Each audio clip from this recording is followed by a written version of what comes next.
ก็คืออันเนี้ยเซตของมันพูดถึงการตอบสนองที่บอกว่าเหมือนพอได้ยินแล้วก็ทำตามเหมือนที่เราบอกว่ามือไปใกล้ตาเราจะกระพริบใช่ไหมซึ่งนักดาวไม่มีผิดไม่ถูกเลยนะลูกต่อให้เพลง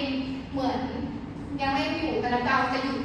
แล้วก็นักดาวก็หยุดได้นะลูกแต่เพียงแค่ว่าพอสมมตินักดาวจะขยับอีกอ่ะมันต้องลงตรงดนตรีโอเคไหม